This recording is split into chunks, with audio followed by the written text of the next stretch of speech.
by Beukers values at the end.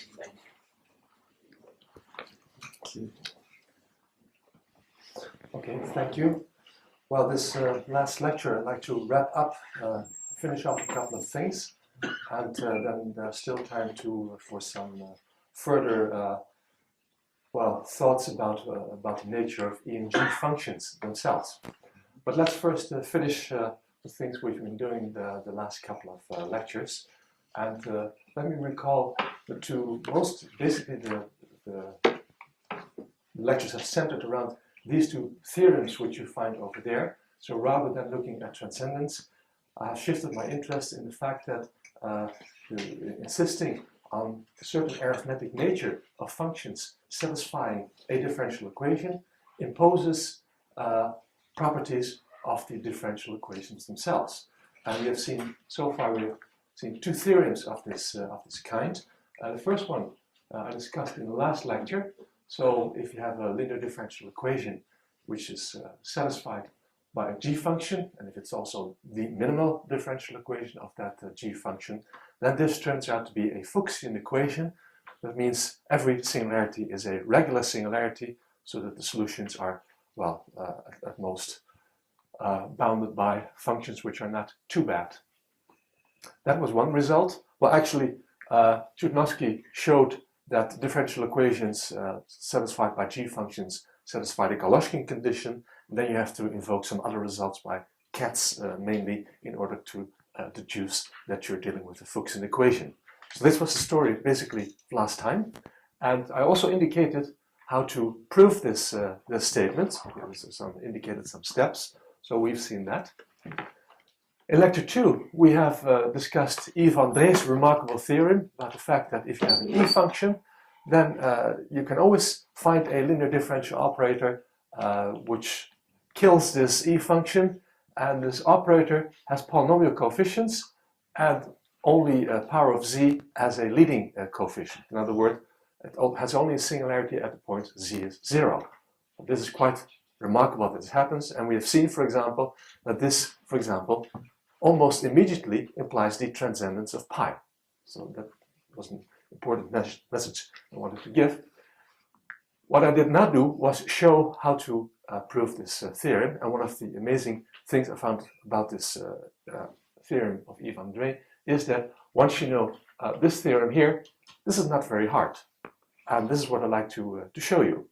So we've seen E functions and G functions now, so it's now time to compare them, to go from E functions to G functions and vice versa. The definitions were almost the same. I guess the only difference was the occurrence of that k factorial in the denominator, but for the rest everything's practically the same. So we can quite safely say that that's what the proposition says, that if this power series represents an E function, then if we drop the k factorial, then it's going to be a G function. Well, the arithmetic conditions are certainly satisfied. The only thing we have to check is this E function satisfies, of course, differential equation if the thing without the k factorial is also going to satisfy a linear differential equation. And that's the thing that I'm going to prove in the next couple of slides. Well, to prove this, we have to notice the following fact, namely, well, let me show you the rest too, namely that G is basically a so-called Laplace transform of the function f. I wrote down the equality here, but to convince yourself that this is true, I've also written down this identity, which anyone can easily verify. You start with the case k is 0 for this identity, which everybody can then compute. And if you repeatedly differentiate, you will find that you get this. If you differentiate k times, well, you get this identity. So that's an easy one. So you put an ak, coefficient ak, in front of this, sum over all k's, and you get this identity, which you find over there. I'm going to ignore convergence questions for the moment. I'll tell you why later.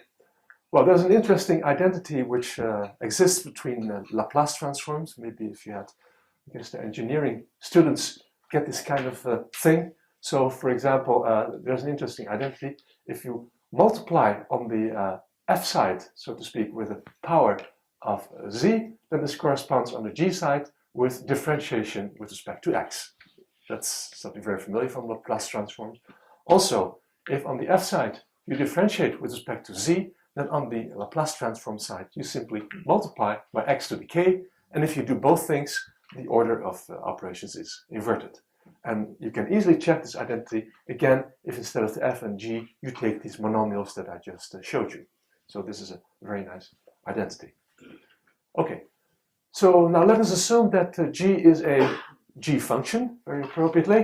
Then small gx satisfies a linear differential equation, and of course if you change the x into 1 over x and multiply 1 over x, it will still satisfy a linear differential equation. Now I've written down the linear differential equation in this way, where the gn's are polynomials. I'm not sure if I said this. Okay, I didn't say it, but at least these are polynomials. And of course I can always cook up polynomials in such a way that this is going to be the differential equation, which we know exists. Now you apply the Laplace transform property, so basically you sum over the g x's here, and so the polynomials in x to the k will become polynomials in the differential operator over here. So you see that this equality implies that this integral should be equal to 0. So you see we have interchanged the x's, which have become differentiations, and the differentiations here have become z powers.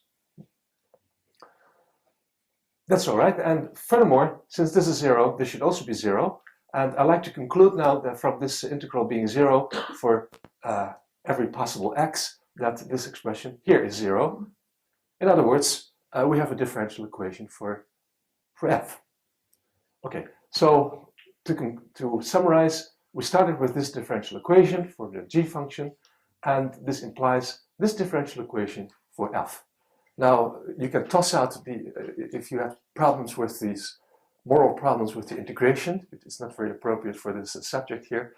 I think it's not very difficult to prove this formally as well. So I need integrals for just a motivation, an excuse for deriving this equality.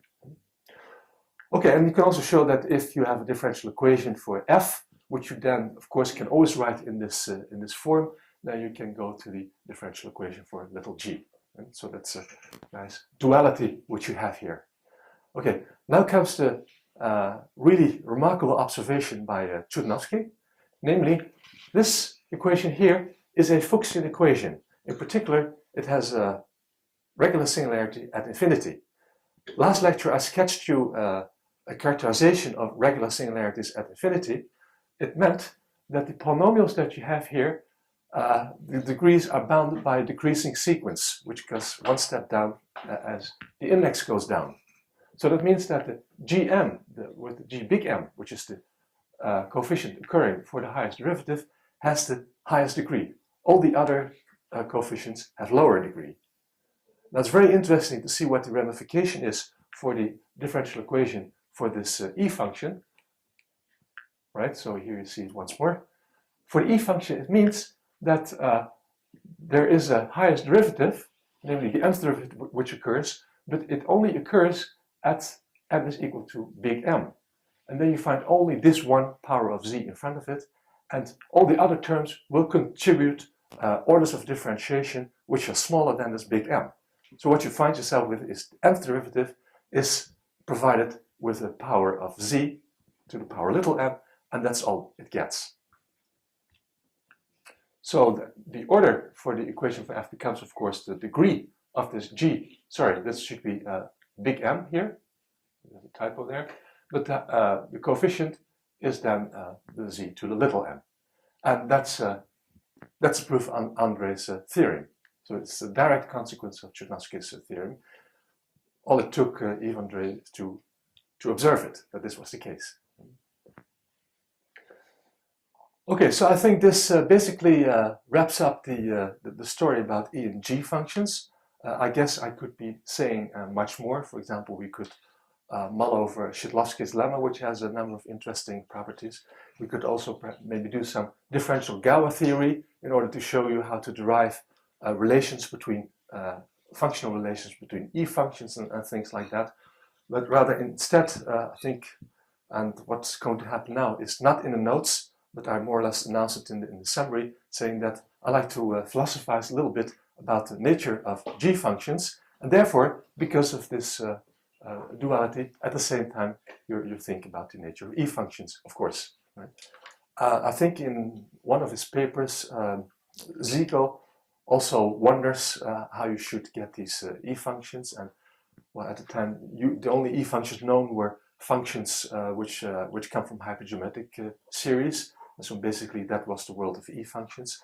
But well, so not much conclusive what was said by Zico, but he certainly wondered about it. Okay, so let's go over to the question: what are g-functions? And it will be quite informal, so things will not be very exact. I've tried to describe them as clearly as possible, but not always as exact as possible. So let's recall, what are g-functions? Well, the first observation, you've seen it several times before, the minimal differential equation is a Fuchsian equation. However, the converse is not true. So if you start with a Fuchsian equation, coefficients in the algebraic numbers, etc., and you look for to take any power series solution, most of the time this is not going to be a g-function, unfortunately. And I'd like to give an example of that to show you how bad it is. So here's an example. I like to consider this is second order linear differential equation, and I allow myself one free parameter lambda, which is so-called accessory parameter in the world of differential equations, but we need not bother by that. Why did I choose these coefficients like that? Well, this equation has now four singularities. Local exponent differences are 0 for people who know about this. So it's sort of rigged up in a certain, well, purposeful way, but you don't have to know about this if you don't know about differential equations. The only thing is that infinity has also singularity, so that's one of the four, yes. And also local exponent difference 0 there. Okay, so now let y lambda z be a power series solution of this differential equation. We plug it in there, and it's an easy exercise to show that this implies that the coefficients are going to satisfy a recurrence relation. And here's the recurrence relation. It looks like this. And okay, and if you insist on having a power series solution, then also, and if you, well, for example, if you normalize the constant coefficient to 1, then the u1 is going to be lambda, and those are the two initial terms of the recurrence, and all the others can be determined by following this recursion. What I'd like to do is pick two values of lambda and see what the recurrence is going to, the series is going to look like. Okay, this is the question I should be asking. So for which algebraic numbers lambda is this power series a g-function? Well, let's do a couple of trials. So first trial of this was, so yeah, I repeat this to remind you, this was on the previous slide, but I copy myself because you can't remember it. Here's the recurrence, and I'm going to be taking lambda is equal to 0. Well, this is the sequence of numbers that we get, and you see that the denominators grow quite fast, and in fact what you see happening here is that at every step of the recurrence you divide by k plus 1 factorial, and you really see them here. So you can say that this grows, the denominators here grow factorially squared with the index of the series. Well, you can try a couple of other choices for lambda. For example, lambda is 1 and some other things, but I didn't do that because it's going to be similar most of the time until you hit lambda is 3, and suddenly you get an integer solution. And that's, if you experimented with this, this is really a miracle that this occurs. Everything stays integral, so at every step you have a wonderful divisibility property which gives you a term which has no denominators. So this makes the question that I just asked, for which lambda do we have a g-function solution, more purposeful. But it's really a question which, which deserves some attention. Okay, so what is known in this case? It's a very special case, of course, and most of what I'll say is also known in other cases. But let's stick to this special case. Here's my conjecture. So this is the situation that we had in the previous two slides. then my conjecture is that this choice lambda is 3 is the only choice for which you get a g function. That's a conjecture, so I can say anything I like there. So and this seems like a good conjecture. And well, there I also have a proposition to that effect, which is well, which depends very strongly on the fact that we have this particular recurrence. It's a kind of a fluke of nature that it's possible to say this. So if you restrict yourself to rational numbers, and if you insist on the UK to be an integer, or I can even do it more generally, namely it can also be a 3-adic integer, so no 3's in the denominator, that's all we require, then automatically lambda is equal to 3. That's something that can be proved, and it's due to a very fortunate circumstance that this is possible. I'm not sure if you're interested in the fortunate circumstance. I prepared it on the slide, so if you're not interested, you just skip it. So the thing is, it's based on a theorem which I proved a couple of years ago, and it says the following: if you take any lambda, and we now shift over to the 3-adic numbers, and this is the maximal unramified extension of the 3-adic numbers, then this is notation for this solution of the differential equation. And the theorem goes like this. Consider 3 polynomials, f1, f2, and f3. There's an I in there, which is of course root minus 1. It's going to also be the root of minus 1 in Q3 in a moment. So that's how you should read it. And the statement is that suppose you find a solution which is 3-adically integral, with 3-adically integral coefficients. Then this solution, if you consider it modulo 3, will factor in this peculiar way, where the indices depend, well, the order of the indices depends on this lambda. So you find a lambda which is 3-adically, so that the power series is 3-adically integral coefficients. Look at this power series modulo 3, and strangely enough, this power series modulo 3 factors in the product of polynomials, and these polynomials are raised to the power 3, 3 squared, 3 cubed, etc. This is known as a Frobenius factorization, in the case P is 3. The nice thing is that this theorem says that there's a one-to-one correspondence. In other words, if I take any series of indices which belong to 1, 2, or 3, write down this power series, then this can be lifted to a power series in the 3-adic numbers in characteristic 0, which is a G function, well, which is 3-adically well behaved, which has good coefficients. So it goes back and forth. Okay, now this is for lambdas which are in this maximal unramified extension. If we now insist on lambda being in Q, it simply means that this u lambda is going to be a power series with coefficients in Q. And if this is going to be equal to this product, well, the F2 and F3 are going to contribute something which is quadratic over Q3. And therefore, if you have here something which has coefficients Q3, then all the choices here should be 1. So it means that you have at most one choice for lambda, which gives you a 3-adically integral solution. And we know that one, and therefore it's good. So this is basically the trick. But this works because in general, you also have such polynomials for other p's as well. But here it works nicely because they just fall outside the Q, so that comes in real handy in this case. Okay, this is a small digression, and it shows that you need to invoke some extra stuff. And actually, if you want to, yes, otherwise I wouldn't have known how to do it. Let's put it this way.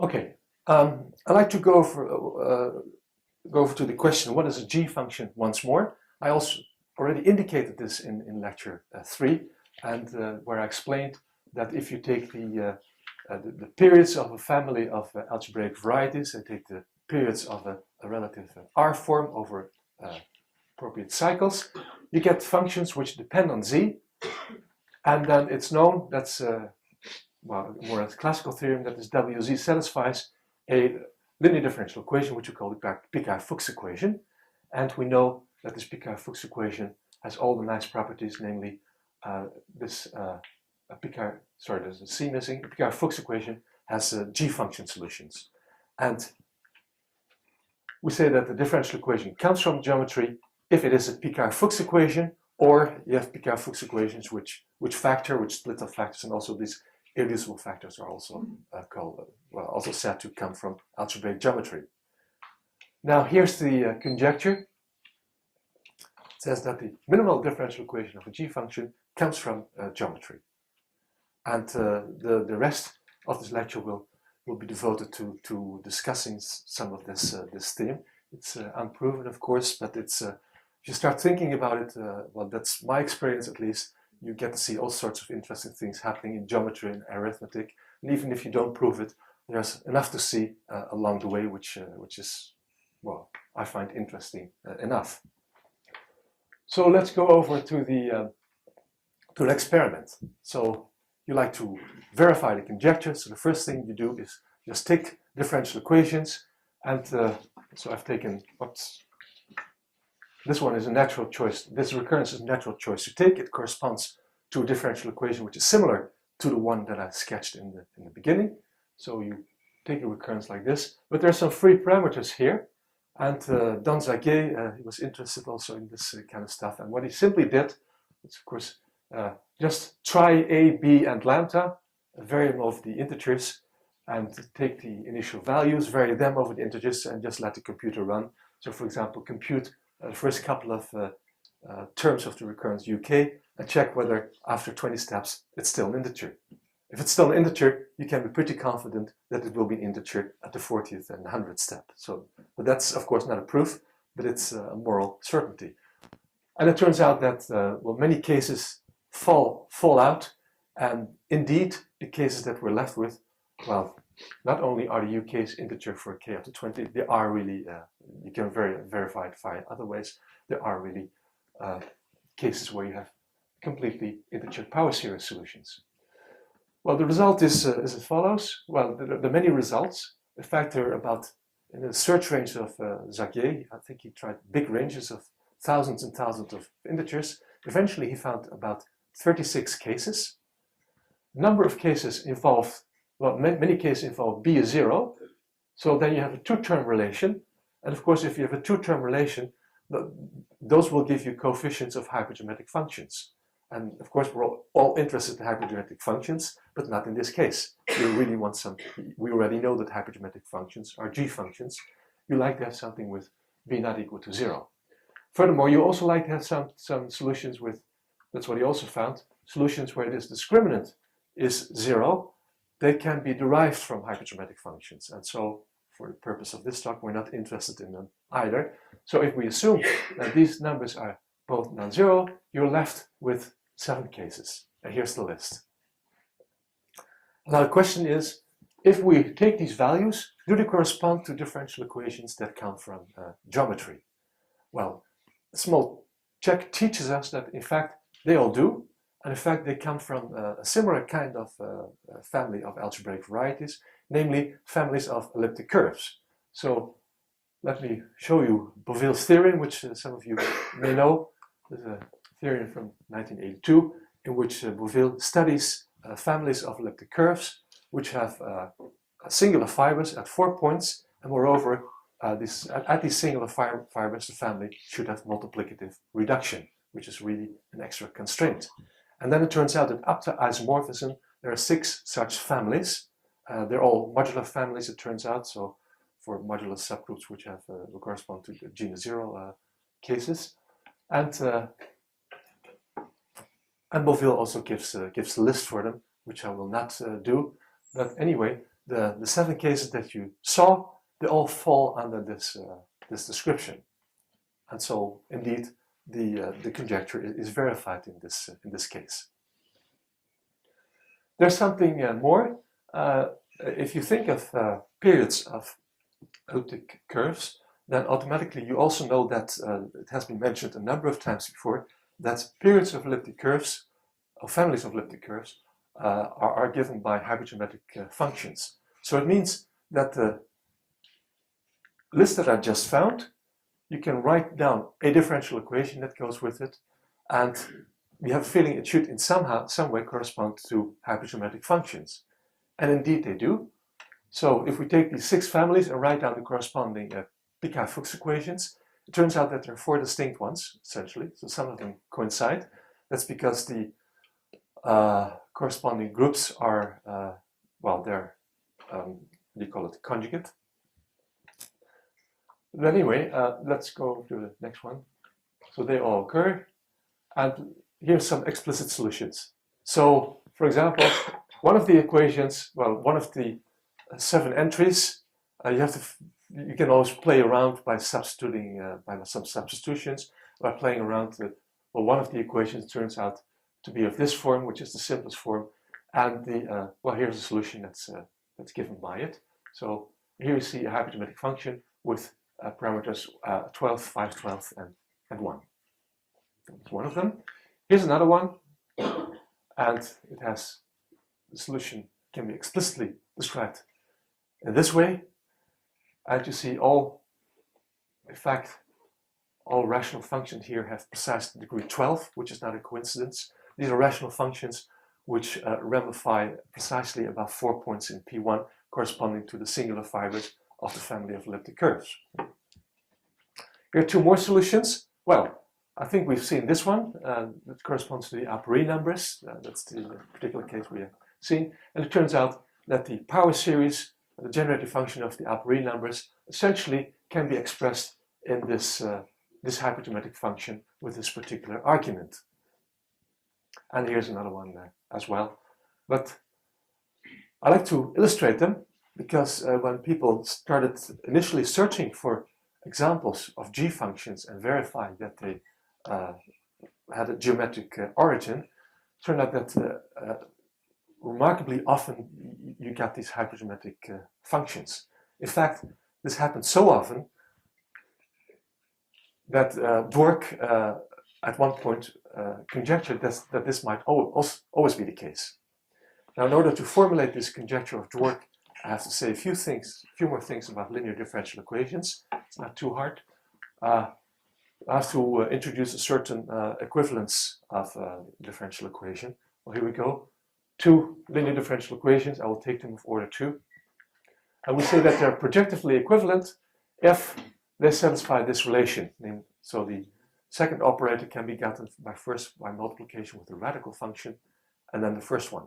So it means that the solutions of this equation are obtained from the solutions of this one by multiplying all of them with the same fractional power of an irrational function. So then we say that these 2 equations are projectively equivalent.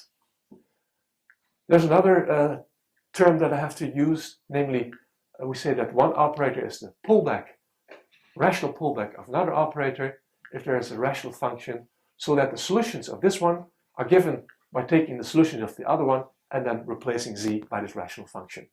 That's, you can, of course, describe this in terms of arrows and pullbacks of operators with these stars, of F stars, etc. But I think this is a very concrete way of describing a pullback. And if we remind ourselves here, what has happened is that this hypergeometric function satisfies, of course, a linear differential equation. Now we look at the solutions and plug in a rational function, and then the resulting differential equation, which is a more complicated one, of course, is then a pullback of this one. So that's why we have this terminology. And furthermore, there's an extra radical factor here. So the equation which you find here is a weak rational pullback, we call that. So it's a rational pullback plus projective equivalence of the hypergeometric equation here. Okay, so this is what I want to say. So we said L2 is a weak rational pullback of L1 if it's projectively equivalent to a rational pullback of L1. And we saw some examples just now. Okay, so now I'm able to formulate Dwork's conjecture. Hang on. Yes, I repeat myself here, so I didn't have paged back, but this is a repetition of the original one. But anyway, you see here that this example, I just said it, is a rational pullback of a hypergeometric function. So I'm repeating myself, but well, it may not do any harm. So here's the conjecture. It says that you have an irreducible second-order linear differential equation which has a g-function solution, then it's a weak rational pullback of a Gaussian hypergeometric function. And there are many cases, for example, the ones you saw, and some other ones which do seem to vindicate this. However, it turns out not to be true, which of course makes it more interesting. And there's a counterexample, which was found by Dan Kramer in somewhere in 1988, I think. Here's a differential equation, second order, and this px is a cubic polynomial. This is a differential equation which has 4 singularities, so 3 finite ones and 1 at infinity. And so it's also, again, a Fuchsian equation, which is an exercise to show. But what is more difficult to show is that this equation has a g-function solution. So this theorem, well, I think it's a 10-page, it's proved in a 10-page paper, and I think the whole paper is basically devoted to cooking up this linear differential equation and showing that it has a g-function solution. I will indicate why this is so, and this is one of the surprises you get if you work along this line. If you try to search on this line. Okay. I have to say that this equation occurs also in an earlier paper by Chudnovsky on theta functions. It's a remarkable paper. It has an enormous amount of material, and on a few pages there's a list of differential equations, and this is one of them, actually. And he gives no hint of where he got those equations from. And so if you really want to work this out, it takes a 10-page paper to get it. So that's what's interesting to pursue it, and to also try to get the other equations in. This is what we're doing at the moment. So there are the other equations which are in Chudnovsky's list, and we try to, well, recover the nature of those equations there as well. Okay, I have to say about Dan Kramer, he was a PhD student of mine at that time, and gave him this assignment. So we wrote a very beautiful paper on this, giving this example. And after that, he declared that he wasn't so very interested in the subject, and he'd rather do something else. So which he did. So he started working on I think Coxeter groups and braid groups, and got his PhD in there. So I think at some point he proved the linearity of braid groups, which was a subject of a Bourbaki talk. So maybe it was a good switch for him after all. But okay, it's a nice thing to add here. Anyway, to explain the ideas of this Kramer paper, I should say something about monodromy. Well, Paula has said something about this yesterday. Yes. I assume when you make these equivalences, we could hope to see the changes in the monodromy, which are basically covering the sphere with another sphere. Right. And I assume that that's something that gets in there. It's true, yes. So for example, projective equivalence changes the monodromy by just adding scalars. So if you look at the projective monodromy group, modular scalars, they stay the same. If you take pullbacks, then you get what do you call it, commensurable monodromy groups. That's yes. So we're going to be using that in a moment. Okay. Now about monodromy. So I think Paula basically covered it, and she drew pictures. I can't do it here, so you have to make do with her pictures. So I'll repeat it quickly. So idea of monodromy is that if you have a differential equation with a singular set S, you pick a base point Z0 out the singular set, and then you start drawing loops in the plane, avoiding the singular sets. And now you perform analytic continuation of the solution around those closed loops. Okay, so you take two solutions, y1, y2, base of solutions around C0, and continue this function analytically along this closed path. So you go like this, you come back to the origin, and then the continued functions will mostly be different from the original ones.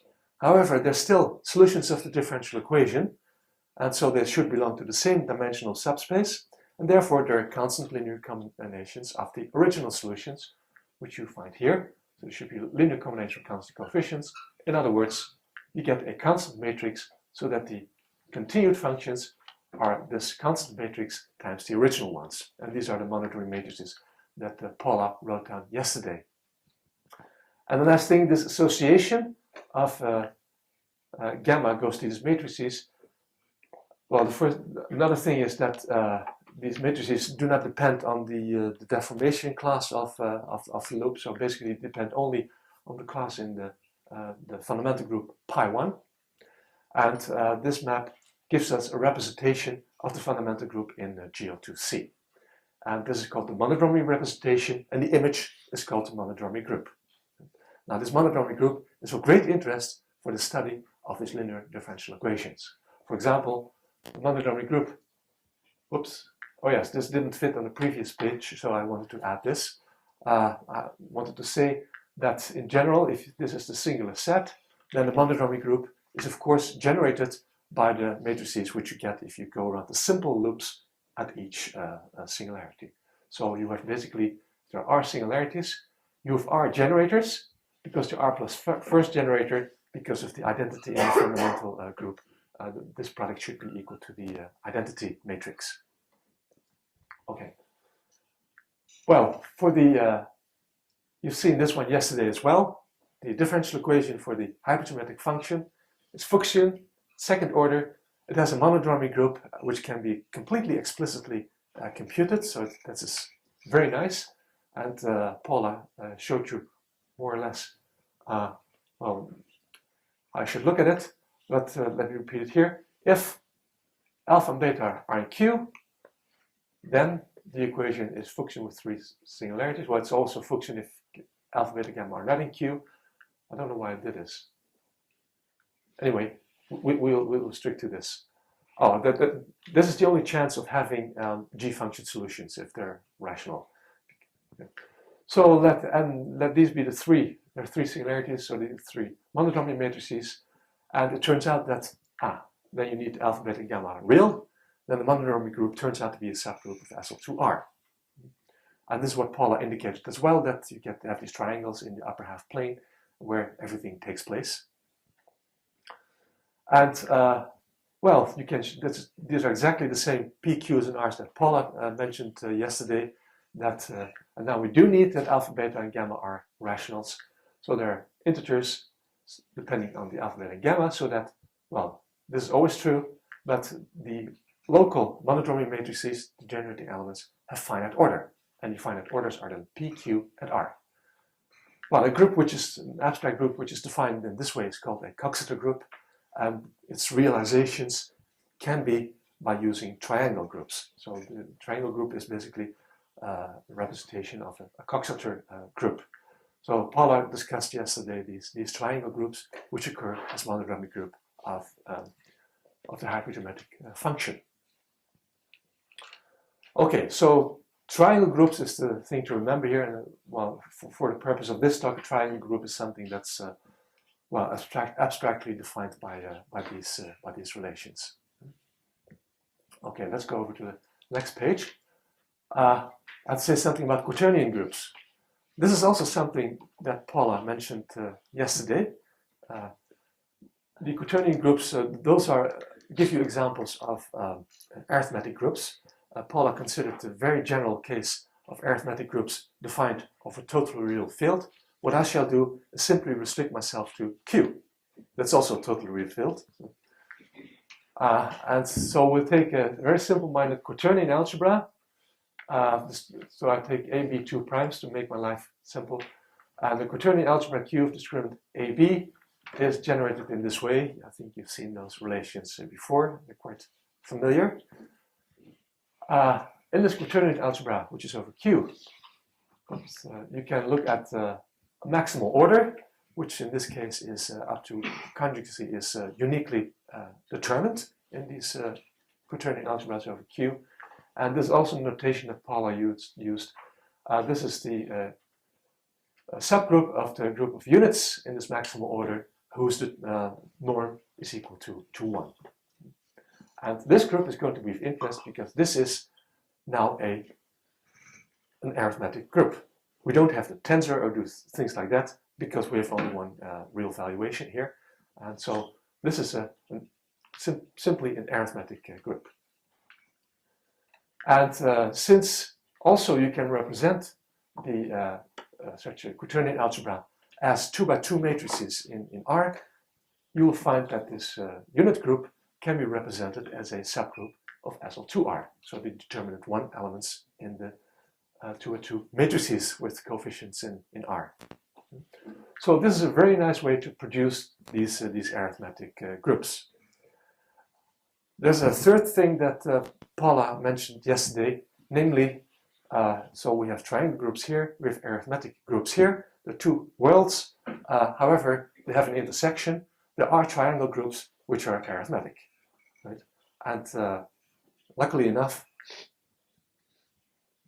oh, I see, I should have said this. I never know what's going to happen next if I do the slides because I don't know.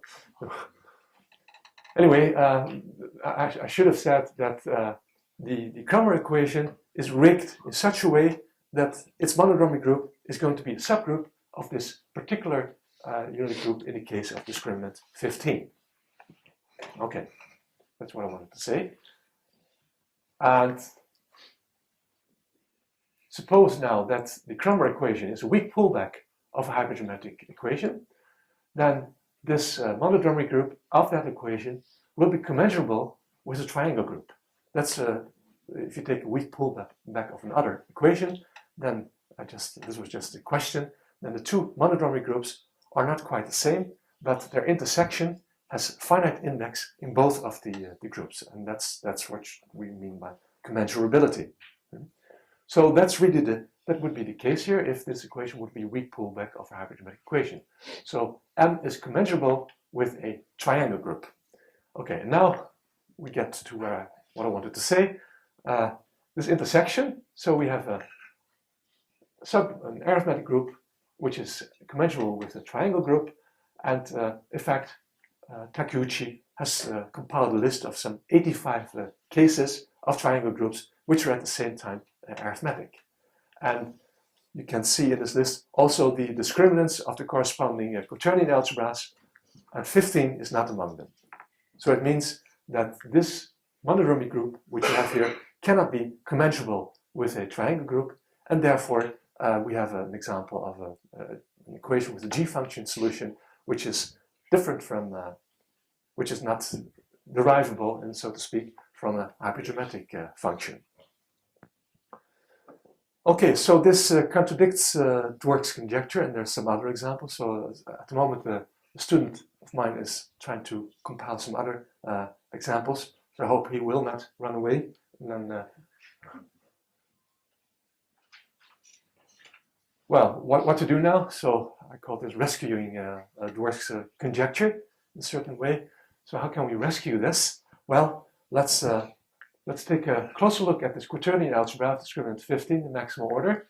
Then it's also known that if you look at this this quotient space of the upper half plane by this arithmetic group, it's a P1 actually, and you can consider it as a classifying space for genus 2 curves which have multiplication precisely with this order. This is O15. And that's a geometric interpretation of this of the case that we're sitting in. It's interesting to pursue this a little bit. So the point is that the family of genus 2 curves whose Jacobian has this anamorphism ring is a one-dimensional family. It's precisely this quotient of the upper half plane by that arithmetic group. Let's pursue this. So this is a one-dimensional family parameterized by some parameter that I've called Z. It's the same Z as we've seen before. And well, Cramer's equation is precisely the Picard-Fuchs equation of this family. And therefore it has a G-function solution. I should have explained that as well. Okay. Now it's good to put everything in a broader perspective. Namely, we just look at all genus 2 curves and write down a period of them. Here we go. So once again, we're going to invoke a hypergeometric connection. And what I'll do is write down the general equation for a genus 2 curve. I took this form with this 5th degree equation. You can always put it in this form and consider this period of this holomorphic 1 form. if you expand this in powers of T1 to, there are now 3 parameters because the space of the modular space of genus 2 curves is dimension 3. You can expand it T1, T2, and T3, which is not too hard, and the result is this. You get something with Pochhammer symbols, etc. You get an expression like that, and this looks awfully much like a hypergeometric function, except it's in more variables. This is a 3-variable hypergeometric function. It's an example of so-called Lauricella hypergeometric function of type FD. And Lauricella function of type FD, well, of course, this pattern can be expanded to any number of variables, and those are the FDs. Of course, there are also FAs, Bs, and Cs, and they have different rules to form. Okay, but this is nice to notice, because as we said, that this space of genus 2 curves, which have in multiplication, they form a 1-dimensional curve which goes in this, which sits in this 3-dimensional moduli space. And so, roughly speaking, it's not, I have to make some amendments to that, but roughly speaking, it simply means that if you have this rational curve sitting in this moduli space, it means that the T1, T2, and T3, for those points, are simply rational functions of the parameter of that special space. So the idea is now, well, take such a Lauricella function and substitute for the T1, T2, T3, substitute appropriate rational functions, and hopefully you recover your Cramer equation. There's one minor drawback, namely this is an equation which satisfies a system of partial differential equations of rank 4, and you want to end up with something of rank 2, but it turns out to be a factor of this rank 4 system. Okay, having said this, perhaps we can now restore the conjecture of Dwork, except that we have to extend our idea of a hypergeometric function. Yes, that's what I said. Here's some more examples of several variable hypergeometric functions. I just don't have to read them precisely, but it's just to indicate that there are many of them.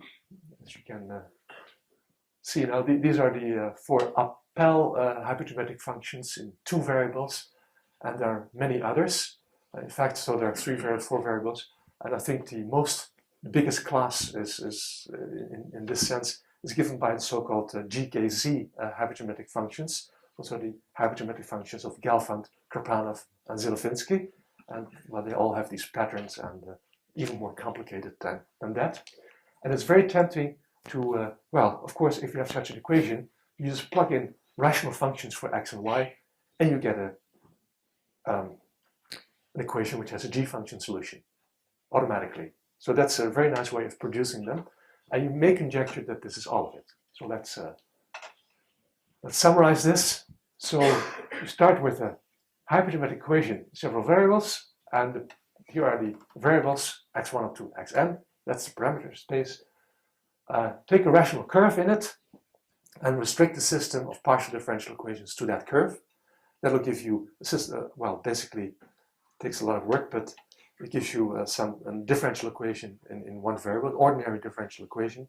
If you want, you can also take a weak pullback, if you like, and then you will get a linear differential equation with a g-function solution. And so, for example, Cramer's equation arises in this particular way. And now here's the question: I restrict myself to second-order equations.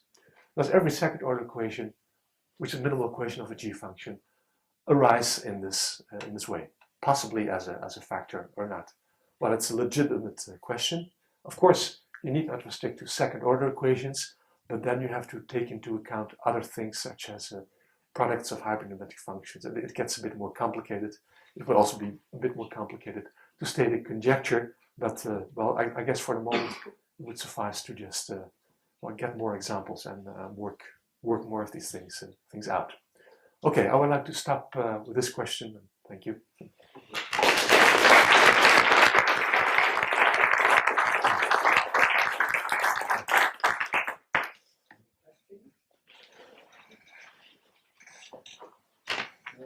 Thanks for all the small speakers again.